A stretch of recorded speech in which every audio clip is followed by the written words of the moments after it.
So what you can also do is you can go ahead and record scripts and then execute them as you like. So for that, let me just go ahead and bring in this shape. And let's say I want to record out all of the steps that I execute for this particular shape now. So to do that, you need to go around onto Tools, then onto Script, and then you can see that Start Recording is an option.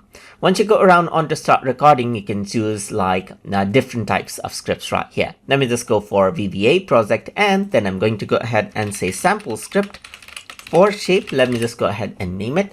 And then around over here, let me just go around and say sample script right here, just like this. So let's just choose VBA project and then press OK. So now it has started recording. So let me just go ahead and add in, let's say, for example, a color. A certain color for this, and let's just go ahead and change around the line size for this, and let's just go ahead and change around the line type as well. So now these are the steps that I took, and now I want to pause recording or stop recording. So to do that, I can go to Tools and go to Script right here and stop the recording. So now let me just go ahead and bring in other shapes right here.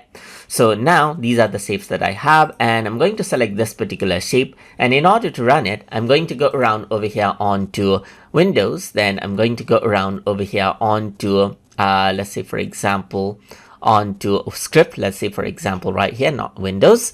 So let's go to Script, and then I'm going to go around and then run the script. So now once you do that, you can see that this is what you have. This is the sample script. So if I were to run it, you can see that it has been executed. Similarly, I can go around over here and run that script again. So I can go around over here onto Tools, onto Script, and run the script and choose the script that I want to run right here and then run it out, and you can see that the same thing is applied. So instead of having multiple clicks, you can simply go ahead and record out a certain style once, and then you can simply go ahead and then run the script right here just like this to get the same style with one click. So that is how you can record out and execute scripts inside of Corel Draw.